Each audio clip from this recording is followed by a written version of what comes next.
Broadcasting from the last homely house in Rivendell, Middle-earth, this is the Secret Fire Podcast, sent to burn at the heart of the world, episode number 22. I'm Michael. I'm Brenden. I'm Micah. On this episode, we continue hiding in the wings with an as-of-yet undiscovered hobbit, and listen to Elrond Half-Elven recount the history of the One Ring in the Council of Elrond, Part 2. And we invite you to come along, join the fellowship, become a servant of the Secret Fire each week here on the GCT Network. This is your Great Commission transmission.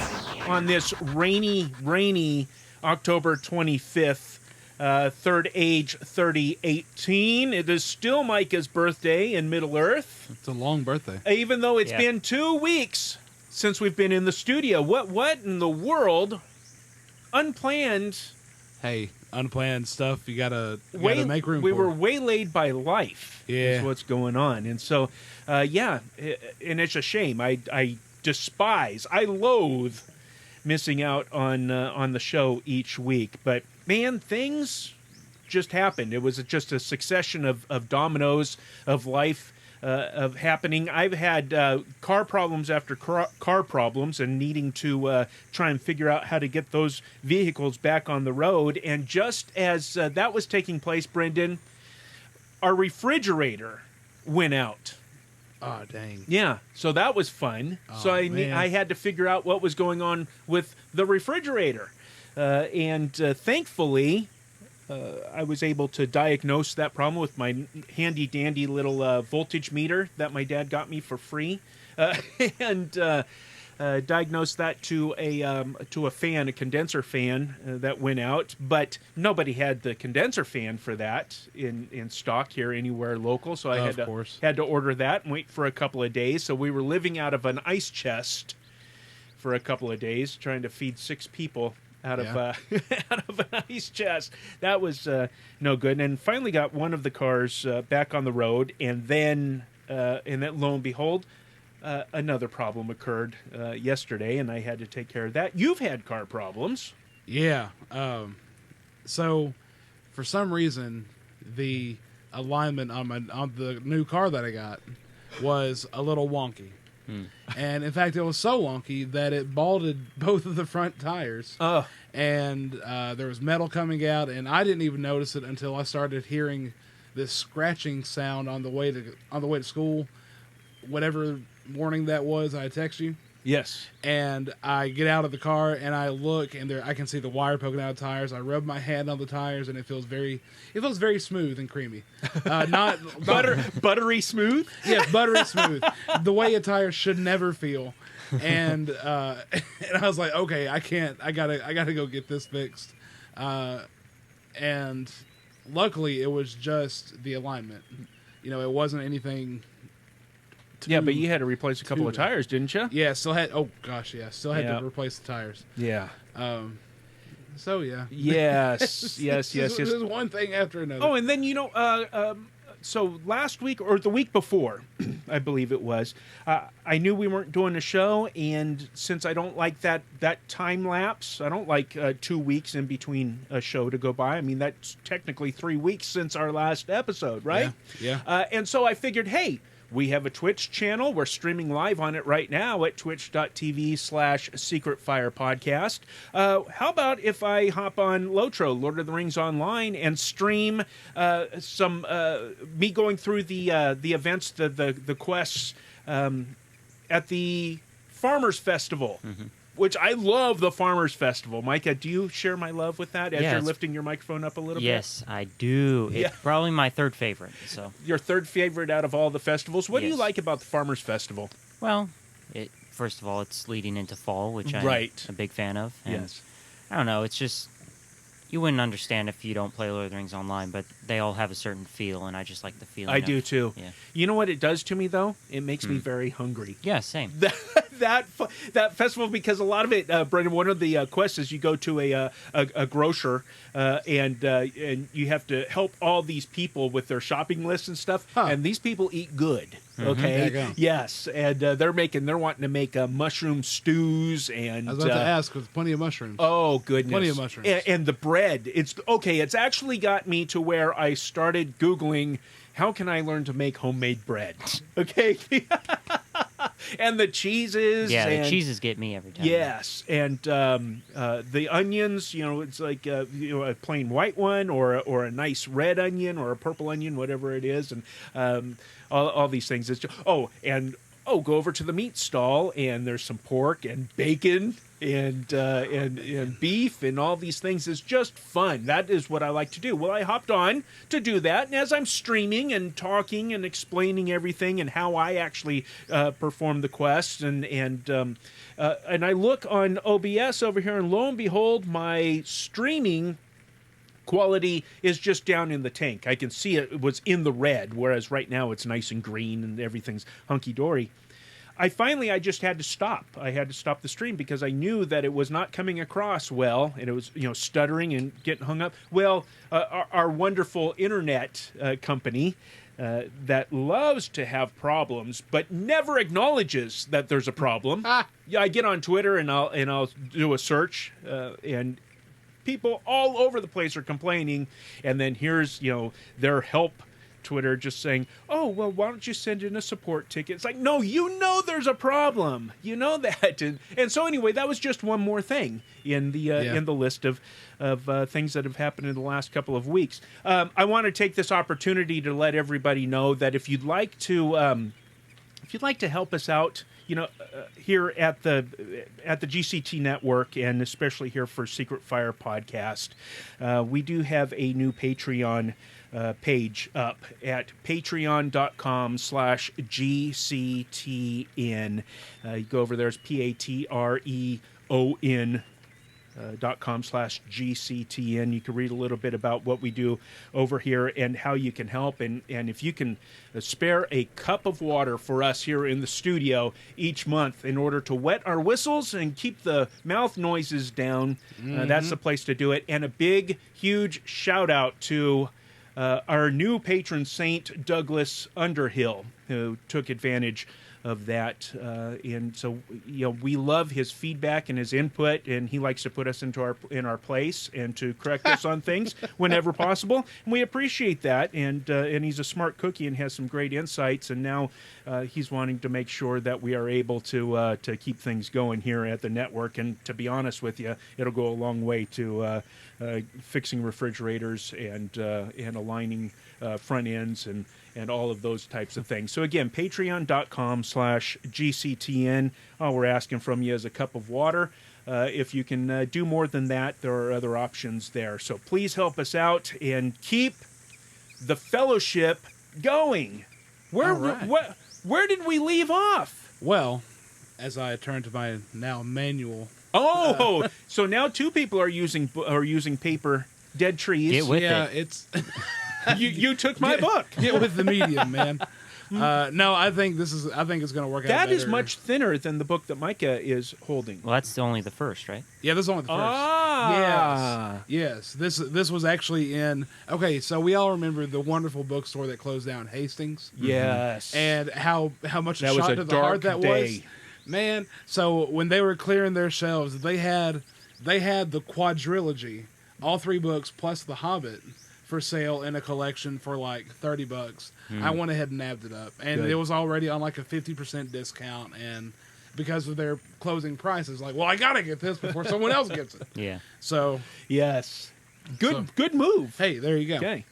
Okay, so we last left off with Elrond addressing the council. This is on page 271 in my edition. Where are we at in yours, Mike? Oh, goodness. I can't see. That's too small. 242 or something. Yeah, 242, 243, right around there. In the one, Micah, hold it up to the camera there so people can see. In the see Kindle. that. The cover. Kindle, that one, yeah. Oh, the cover. Yeah, that's the one volume edition. Yeah. Let's see. Oh, he says that is the purpose. He's just explained why, how all the questions that everyone here has, he explains how this one event can answer all those questions. And he says that is the purpose for which you are called hither. Called, I say, though I have not called you to me, strangers from distant lands. You have come and are here met in this very nick of time, by chance, as it may seem. Yet it is... Providence. Hey, what you said. Yes. But it is not so, or yet it is not so. Believe rather that it is ordered so that we who sit here and none others must now find counsel for the peril of the world. Now therefore, things shall be openly spoken that have been hidden from all, but a few until this day. And first, so that all may understand what is the peril, the tale of the ring shall be told, from beginning even to this present. And I will begin that tale, though others shall end it. Very ominous. This is a solemn occasion. Yeah. There's no well-mannered frivolity going on here, is basically what's going on. No. And just to reiterate from what we briefly talked about in the last episode, this chapter is all about establishing the crisis. It's about establishing, that's a storytelling term. It's establishing what is really at stake, making it clear. Yes, right? making it clear to all those involved in the story. Unless you, in case you were confused up to this point. Yes, exactly, exactly. In case you had any questions, there was the mystery, so he carried the mystery up to this point very well. Yeah. What is going on? Yeah, and now we the get intrigue. Yes, and now the reveal. Then all listened while Elrond, in his clear voice, spoke of Sauron and the rings of power, and their forging in the second age of the world long ago. A part of his tale was known to some there, but the full tale to none, and many eyes were turned to Elrond in fear and wonder as he told of the elven smiths of Eregion. It wouldn't sound French. Why would I say that? Eregion. No. Eregion. No, Tolkien fought the French. What are you talking about? Exactly. And their friendship with Moria, and their eagerness for knowledge, by which Sauron ensnared them. I highlighted just that phrase, and I want people to dwell on this. Okay. We won't expound too much. We haven't even got started. Yeah. Okay. We're just ramping up. Yeah. And their eagerness for knowledge, by which Sauron ensnared them. There's a lot packed into that statement, and my goodness, we could have a discussion for the next hour about that concept, that idea. Their eagerness for knowledge was what allowed Sauron to ensnare them. Now, because I'm dwelling on that, am I implying that that eagerness for knowledge is a bad thing? Mm-hmm. No, but can it be a bad thing? Can it lead down the path that ends up with you being ensnared by this wicked individual being? Yes. So just something to consider. Hey. For in that time, he was not yet evil to behold. And they received his aid and grew mighty in craft, whereas he learned all their secrets and betrayed them and forged secretly in the mountain of fire the one ring to be their master. But Celebrimbor was aware of him, and he hid the three which he had made. And there was war, and the land was laid waste, and the gate of Moria was shut. Excuse me. Then all the years that followed, he traced the ring. But since that history is also elsewhere recounted, even as Elrond himself set it down in the books of lore, it is not here recalled. For it is a long tale, full of deeds, great and terrible. And briefly, though Elrond spoke, the sun rode up the sky, and the morning was passing ere he ceased. Strangers from distant lands, friends of old, you've been summoned here to answer the threat of Mordor. Middle-earth stands upon the brink of destruction. None can escape it. You will unite, or you will fall. Each race is bound to this fate, this one doom. Bring forth the ring, Frodo. That was the opening of the Council of Elrond in the Fellowship of the Rings film. And it has a little bit of a different tone and tenor than what we have read. In fact, it almost implies and maybe I'm just biased because we've been so deep in the text here, but it implies that somebody, perhaps Elrond himself, summoned everybody here for this council. Yeah, you've been called here, and then he doesn't follow it up with what he says in the book, which is, But I didn't call you. No. In fact, nobody that we know of called you. It's almost like there's an unseen presence in the world at work. Well, but that comes through in spades in the book. That providence In the book, yeah. Yes, so I love Hugo Weaving, and he is Elrond to me. Yeah. Not only is he Agent Smith, but even more than that, he is Elrond. But again, just keep in mind the different. And when you watch the Council of Elrond in the film, and actually the few scenes leading up to it between Arwen and Aragorn, and between Aragorn and Boromir, and the shards of Narsil, and the very fact that the shards of Narsil were not in the possession of Elrond, they just sat down and really the writing team said, we just have to rewrite all of this stuff, which is understandable. I understand that they're making a film and they got to get flow and everything, but they really just changed the tone and tenor. Yeah. And it is what it is, and I love it. I was watching, it last night, as a matter of fact. I almost always have on some kind of a Middle-earth film. If it's not Star Wars, it's some kind of a Middle-earth film that I have on in my presence. But I just wanted to point that out. So here we go. We are we're ready to start the next section. Of Numenor he spoke, its glory and its fall, and the return of the kings of men to Middle-earth out of the deeps of the sea, capital S-C, by the way, borne upon the wings of storm. Then Elendil the Tall, and his mighty sons Isildur and Anarion, became great lords, and the north realm they made in Arnor, and the south realm in Gondor, above the mouths of the Anduin. Sorry, I got to jump in again. Oh, okay. The other day, I came across a map, and I had never really considered where the North Kingdom of Arnor lay.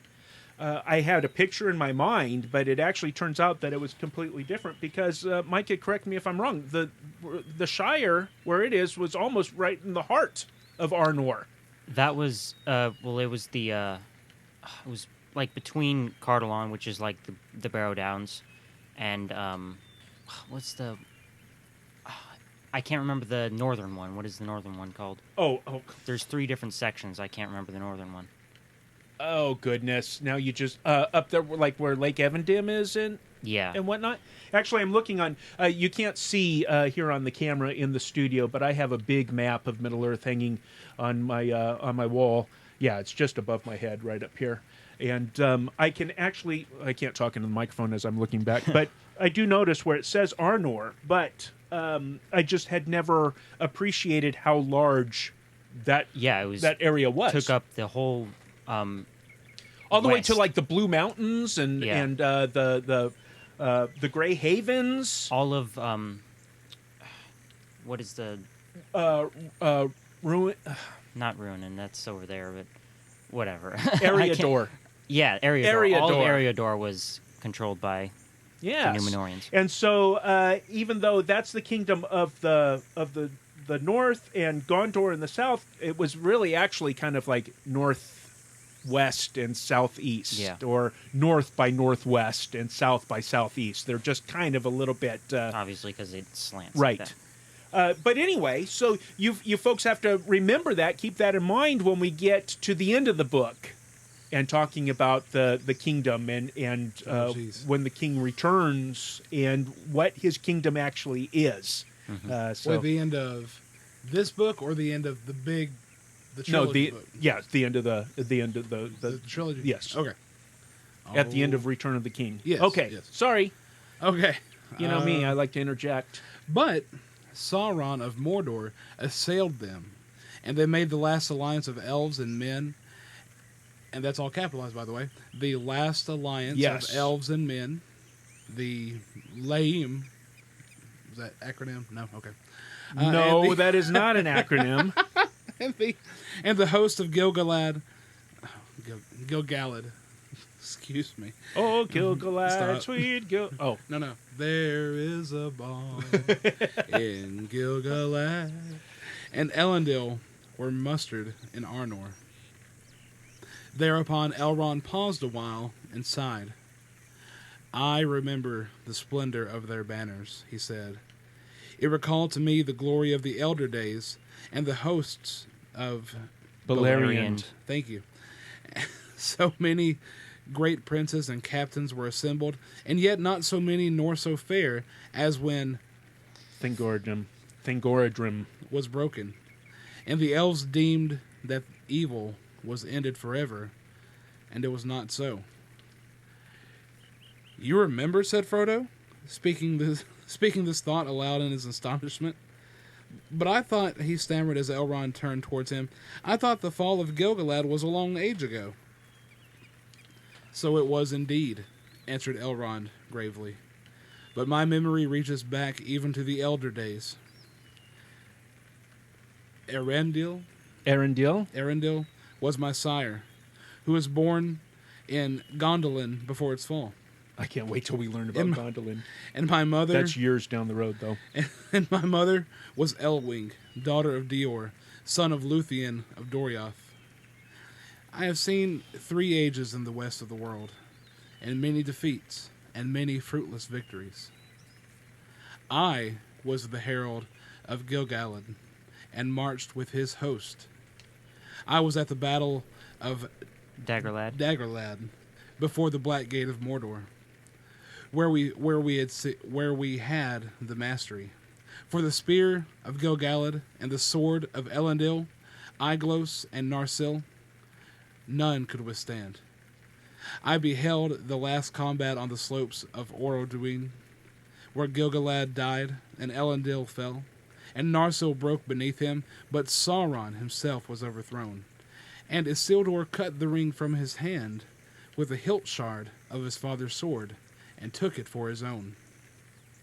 This is some fantastic history that we will learn more about later on, but the last alliance of men and elves, and Elrond there and standing with Gil-galad, and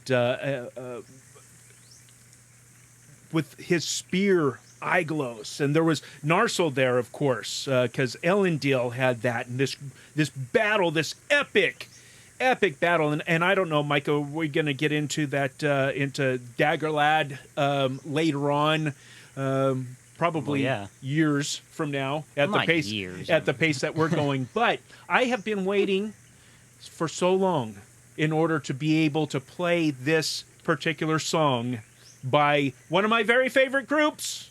Or guys, really, because it's mainly one guy, and the Lonely Mountain Band, off of their fantastic album, Beyond the Western Seas. Oh, boy. John DiBartolo doing the Ballad of Aeglos.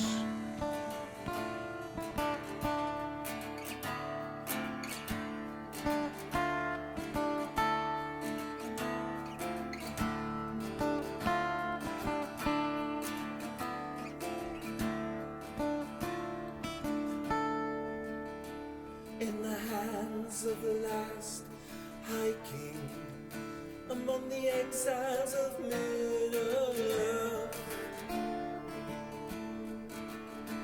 from the sea to the mountains I carved a free path after the war of wrath.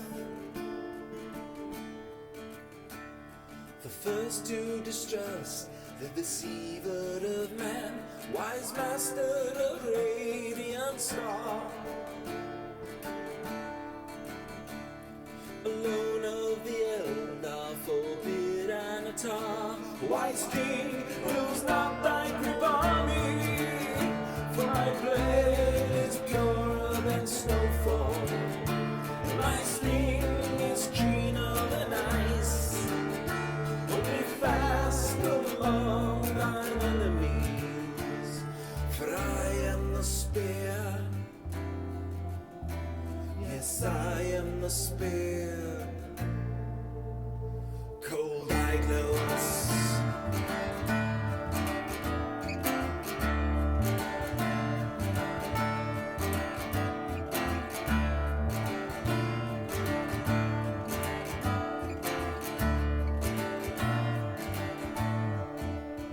I saw westerness fall beneath the wave, and the last of the faithful set forth. With Gondor and Arnor I joined in the war, last alliance of elves and men. I bring cold death to orc and goblin, from the gathering at Irminsul. We saw victory's ransom on the battle plain, 7 years of siege at Dark Tower. For my blade more pure than snowfall, and my sting is keener than ice. Hold me fast among thine enemies, for I am the spear. Yes, I am the spear. Cold eye glows.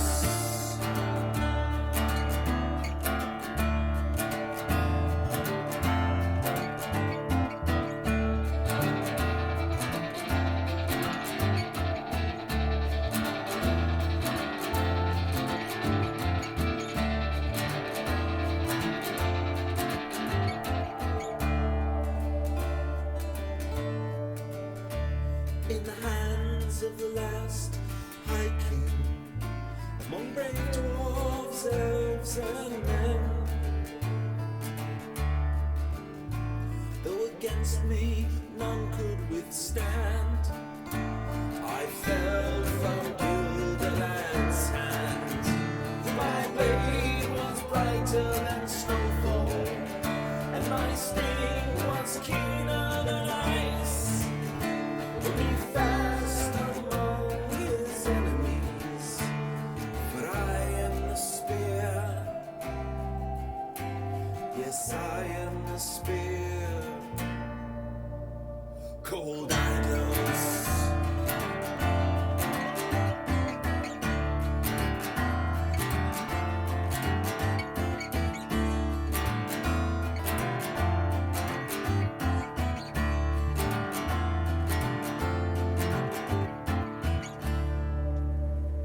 I can't tell you how much I love that song. That's one of my very favorite songs by anybody. Just so powerful and so moving. The Ballad of Aiglos, the spear of Gilgalad, and John just did a fantastic job writing that song. There's a great live version as well that he did at the New York Tolkien Conference. All of this stuff is available on their website. The URL is minstrelsongs.com. If you're watching the video, whether live on Twitch right now or on YouTube after the fact, that's what I'm showing you on the screen. And you want that song, you want everything by the Lonely Mountain Band. Thank you so much to John D. Bartolo for giving us the permission to play his music, and that sets the mood. To me, this scene and this setting, and Elrond telling the history of the One Ring and the Battle of Dagorlad and the last alliance between elves and men, that song just bolsters it. It just, it's just so epic. Anyway, that I had to play that. I've been waiting for 22 episodes to play that track, and now I'm going to zip it and see if we can move through this chapter a little bit quicker. Do you think I'll be able to zip it? No, but that's okay. That's okay. So let me actually just back up just a brief second, because the next person that speaks is kind of a jerk. He interrupts Elrond. But then again, he's proud like that. So well, one does not simply walk into Mordor. Thank you, Sean Bond. It's either Sean Bond or Sean Bean. And here comes the letters from the ladies. Yeah, here they come. Here they come. But Elrond Elrond concludes, but Sauron himself was overthrown, and Isildur cut the ring from his hand with the hilt shard of his father's sword, and took it for his own. At this, the stranger Boromir broke in. "So that is what has become of the ring!" he cried. "If ever such a tale was told in the south, it has long been forgotten. I have heard of the great ring of him that we do not name." Voldemort. But whoa. Oh. Different franchise. Oh, yeah. Oh, sorry. Different world altogether. I love that world, too. Yeah. My heart burns there, too. Yes. Oh, man, that cut me off. I'm sorry. If ever such a tale was told in the south, it has been long forgotten. I have heard of the great ring of him that we do not name. Voldemort. But we believe that it perished from the world in the ruin of his first realm. Isildur took it? That is tidings indeed. Alas, yes, said Elrond. Isildur took it, as should not have been. It should have been cast into Ordruin's fire, nigh at hand where it was made. But few marked what Isildur did. He alone stood by his father in that last mortal contest, and by Gil-galad only Círdan stood, and I. But Isildur would not listen to our counsel.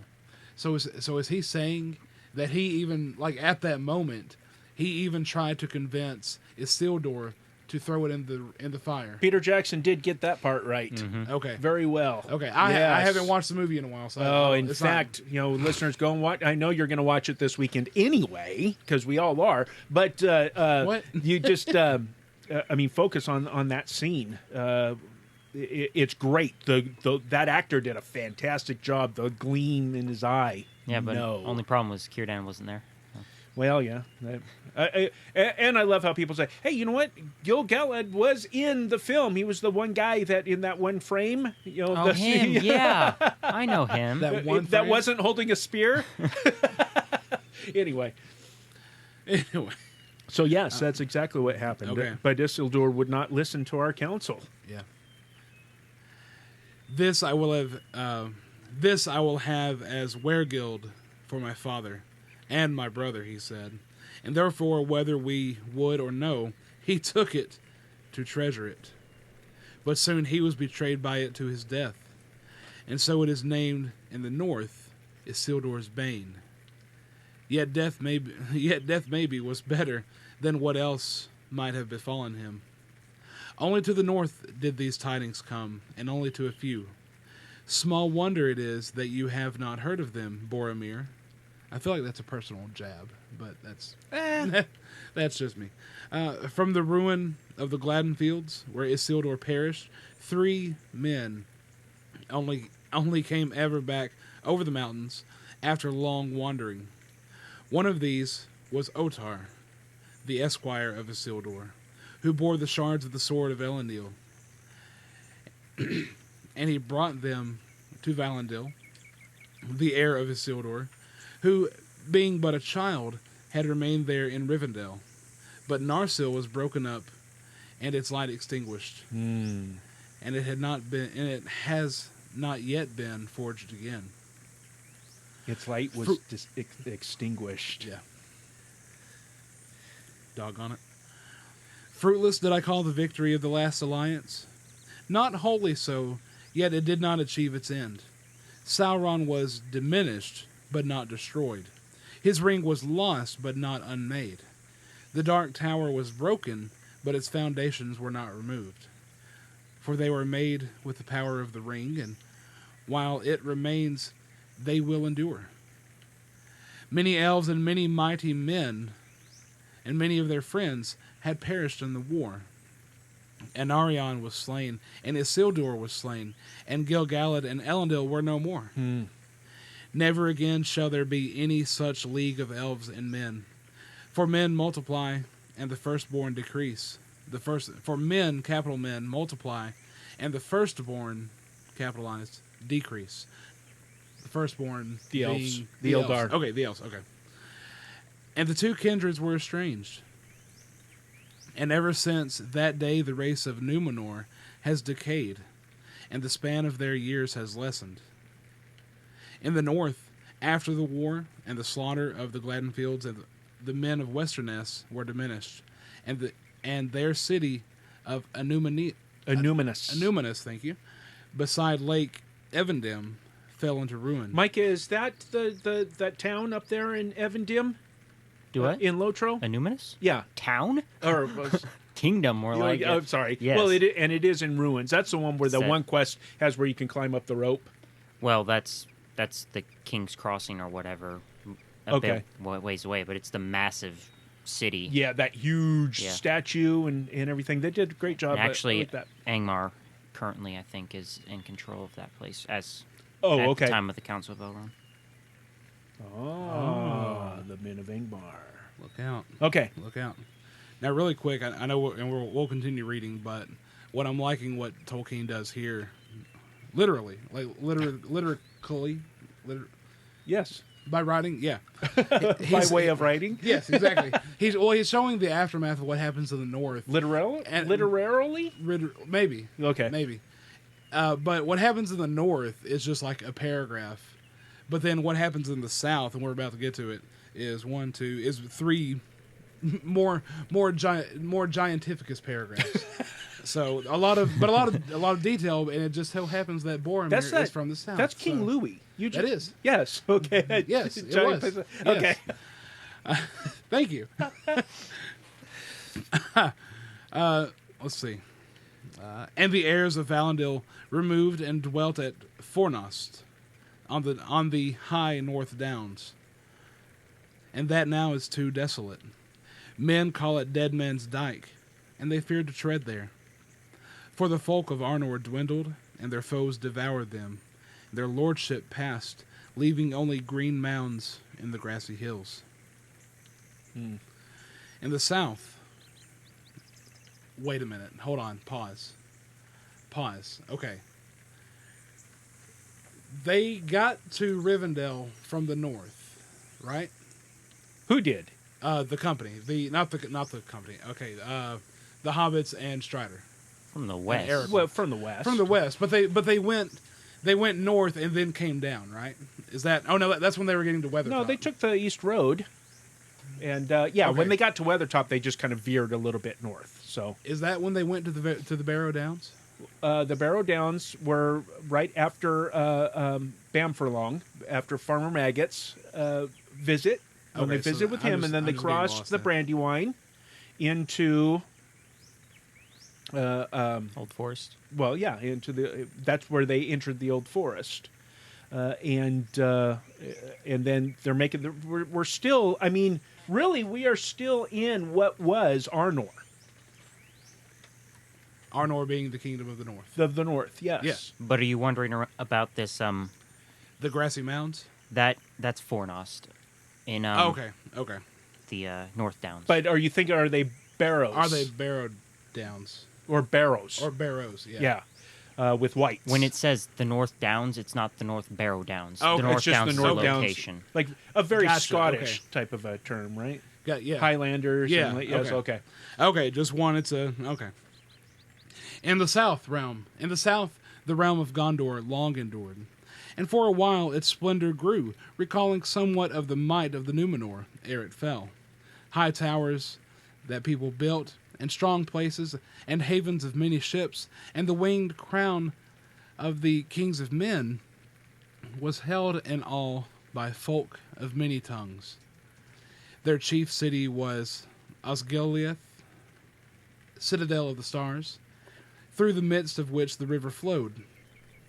And Minas Ithil they built, Tower of the Rising Moon, eastward upon the shoulder of the mountains of shadow, and westward at the feet of the White Mountains, Minas Anor they made, Tower of the Setting Sun. There in the courts the king grew a white tree. From the seed of that tree, which Isildur brought over the deep waters, And the seed of that tree before came from Erisea. Is that right? I have no idea. Okay. We don't know. That's how we read it. Oh, I love that comment in the chat. Razzleberries, I guess, says, what happens in the north stays in the north.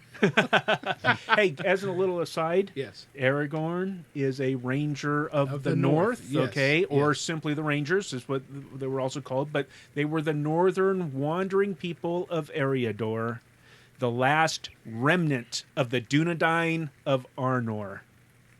So we just read about the destruction and the evil forces coming in and dwindling the people of the north to nothing. Well, almost nothing, because the Númenóreans, those strong in the Númenórean blood, became the Rangers. Yeah. So the Rangers of the North. That's what we think of. Okay. There you go.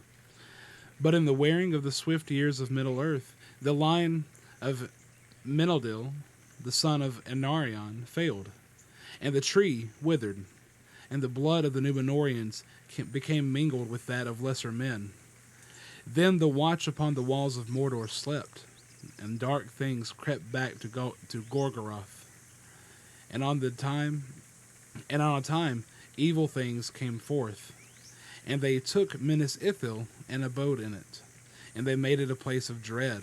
They made it into a place of dread, and it is called Minas Morgul, the Tower of Sorcery. Then Minas Arnor was named anew Minas Tirith, Tower of Guard. And these two cities were ever at war, but Osgiliath which lay between, was deserted, and in its ruins shadows walked. I don't know if you remember Osgiliath from the films. No. Okay. Well, No. sit tight, Okay. I guess. Well, that is where Denethor was sending Faramir to meet the. You remember when they were charging in the field and Pippin was singing and stuff? No. Okay, well. Oh, when he's in the presence of Denethor and singing. I haven't watched... Okay. Oh, good. I haven't watched it since we covered it on FCC. All right. Oh, goodness, that was a long time ago. Wait. Okay, wait. So in Return of the King, because he's not singing until Return of the King. Is that what you're talking about? Mm-hmm. So then why I is don't it know talking which about movie it is. Oh, no. Well, So It when- is Return of the King. So when Pippin is singing in the court, Yeah. not singing in the battlefield, but he's singing of that event. Yeah. To Gotcha. Denethor. Yes. I know what you're talking And about it's now. like Okay. playing two scenes at the same time. Yes. Okay, Yes. they went to Osgiliath. They were charging that way, and Yes. the orcs were shooting at them from Osgiliath. Yes, So it's okay. between. Osgiliath was a very important place. Okay. So it has been for many lives of men, but the lords of Minas Tirith still fight on, defying our enemies, keeping the passage of the river from Argonath to the sea. Yeah. And now that part of the tale that I shall tell is drawn to its close. For in the days of Isildur, the ruling ring passed out of all knowledge, and the three, capital 3, were released from its dominion. But now, in this latter day, they are in peril once more. Ah, the three rings The three elven rings, right? were released. Yes, from the dominion of the One Ring. Mm-hmm. But now, in this latter day, the three rings, are in peril once more. For to our sorrow, the One Ring has been found. Others shall speak of its finding, for in that I played a small part. Okay, we have about 15 minutes left of our normal length show. Shall we keep going? Micah, you make the call. You're the one that needs to go watch Gilligan's Island with a buddy. Well, what do you... I mean, think we can pass. how far do you think we can get? I don't know. So Boromir's about to stand up. Let's just recap for just a hot second. Yeah. Boromir's about to stand up and give his account. He's traveled leagues upon leagues to get to Elrond to answer this question of the dream that he had. And his brother. And his brother. But yeah. the dream is so important, and then that's going to launch me into some of my most important Christian themes that I have or will discuss thus far. In this chapter? Oh, Yes. for the whole show. Yes. Since we started. Yes. To Okay. me. Well, perhaps we should devote that to a time when we have more time. I understand. Do you want to do that? Yeah. Or should we start Boromir? No, you know what? I have a feeling that Gandalf has a message for us. He's busting in, just busting at the seams, ready to just shout at us. You need say no more. We'd best get a move on. There are still goblins about. Oh, bother. More mountains? No, don't you see? The sun is setting in the west, behind the mountains. We're on the other side, to the edge of the land beyond. We'll defer to Gandalf in this because I know that if we launched into Boromir, we're going to just keep going, and we're trying to keep these shows around an hour. Which really actually means about an hour and 7 to an hour and 10 minutes. This one could easily turn into an hour and 20 minutes. And the information I think that we have unpacked so far, and some of the questions that we have raised, and just some of the asides and comments and sidebars that we have thrown in, is enough to give listeners a lot of things to chew on as they are rereading the Council of Elrond.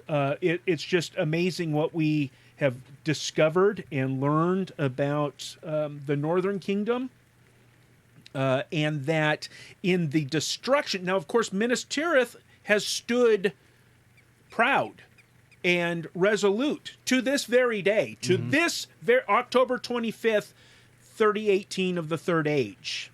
But now things are taking place there that caused Denethor, or we haven't met him yet in the book, but that is what brought Boromir to Imladris. And we're going to next week hear his part of the tale, his reason for coming and joining this impromptu, quote unquote, council. This happenstance council. That we know is it is all providence. This is Eru Iluvatar working in Middle Earth at this point. Just some great stuff, and I'm just thrilled that we got to play finally the Ballad of Aeglos, and maybe hopefully one day in the future there will be another reason to play that song, because I'd like to play the live version as well. Yeah. The only reason why I didn't was that was a little bit longer version than the studio album version. Any points that you want to make that we talked about? I'm excited to get on to Boromir and Aragorn. Aragorn. That's a dragon movie we talked about on Finding Christ in Cinema. Different. Yes. Different altogether. Totally. No, a pale imitation. I was looking forward to that because reading it and then, taking a few days to digest it or whatever, there really seems like there's some unspoken tension between those two. Oh yes, and more so than what comes out in this chapter. Mm-hmm. And I know later it'll come out more, but it's good for the right now. On Twitter, Diana just mentioned us, says, "Oh no, I'm only catching the show at the very end." Diana, go to secretfirepodcast.com and you will be able to listen to the podcast version, which will be released on Tuesday morning. Early morning is when we release the podcast versions, or just subscribe to the Secret Fire Podcast in your favorite podcast app. We appreciate you sending that message, and we appreciate you joining us here at the end of this particular show. Brenden, you're talking about Boromir. I want to make one thing very clear to you right now, and this may be a spoiler, but take it as it is. The way that Boromir is portrayed in the films is Boromir isn't like that. Boromir is a very honorable man. Okay, and you will grow to love him. I love Sean Bond, or Sheen Bean. Scene Bean. As not Boromir. Not the unseen Bean. Don't get me wrong. Bean. But they had to. The movie is just a completely different medium, and they had to rewrite everything in order to fit their budget and their time constraint. Right. Boromir is a great character. His brother is an even better character. I love Faramir. Oh man, and they did him a disservice in the films. Well, I just want to say to that, I don't. Just from reading the text, I can tell that he is a good character. He's a good character in that he's a rich and meaty, deep character. Yes. I thought it was okay. I thought it was that in the movies too. Like he was just a very interesting character. We'll have a great conversation in retrospect when we get to the end of Boromir's story. Then we'll be able to go back. That might be a special episode. We might be able to do some special episodes the further we go in to the book, where we're able to compare. Not that we are. I shouldn't say compare. Well, we're going to compare the films or the various different mediums, animated and dramatized audio and things like that, to the text, to the source. I think that would be fun to do that, a character study, side by side. What do you think? I don't know.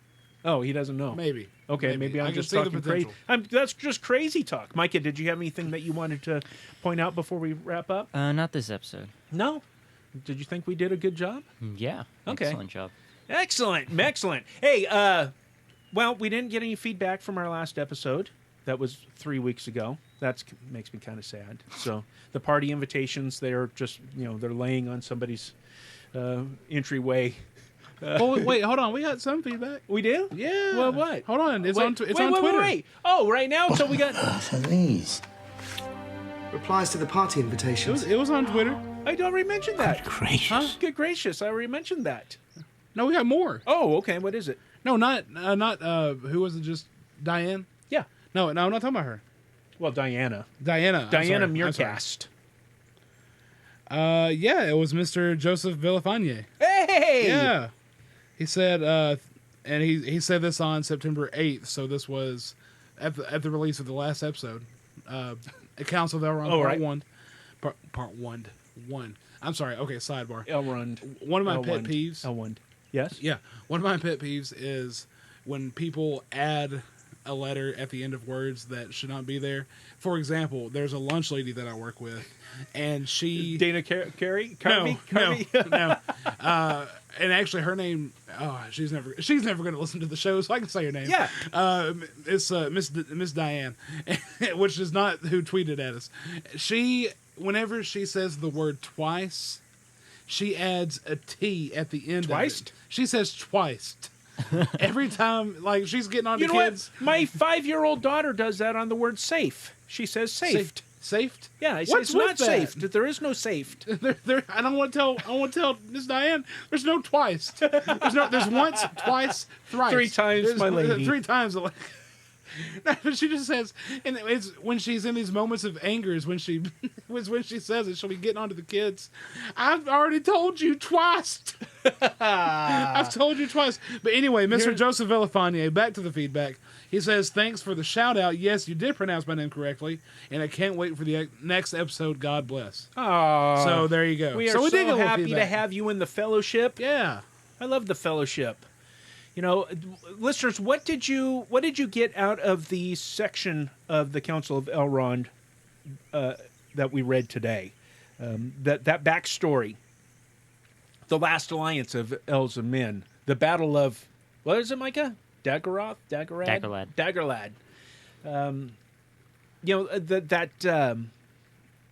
That history that Tolkien created is tangible. I mean, you can almost reach out and touch it. Yeah. And it's palpable. You can feel it. You can taste it. He puts you there. He's just a fantastic, phenomenal writer. And this history that he crafted, man, we are blessed to have this and to be able to examine it and learn about people. Yeah. We can learn about people through this, not just hobbits and elves and Numenorians who are more than people. They're super people, right?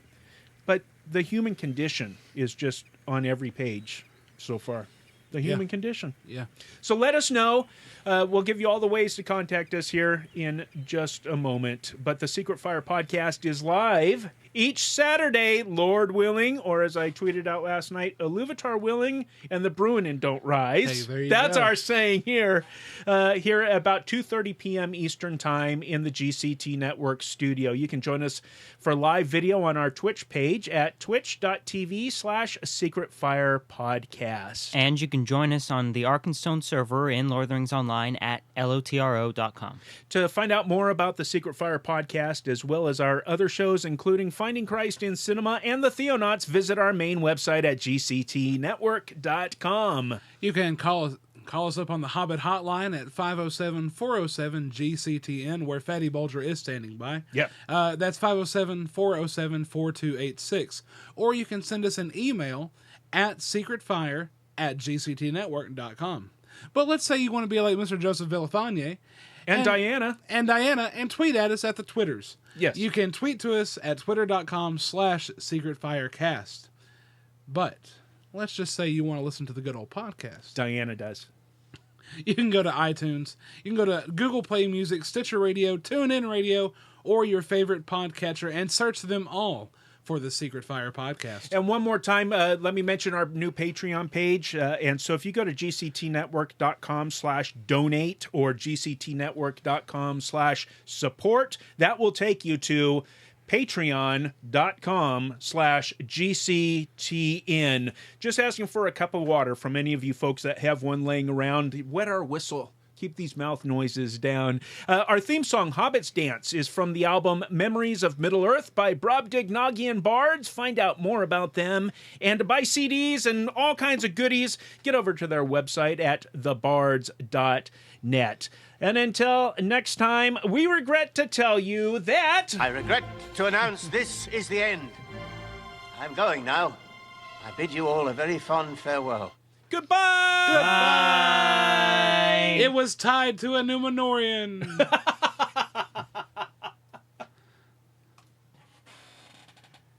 That was a good one. Hey, thanks. All right, all you folks that have been watching live on our Twitch page, thank you so much. And if you missed any part of this and you like to watch the video, it'll be on YouTube here in the next couple of days. Just search YouTube for the Secret Fire podcast. But as we just said, the podcast version, the audio-only version, will be available in your favorite podcatcher here.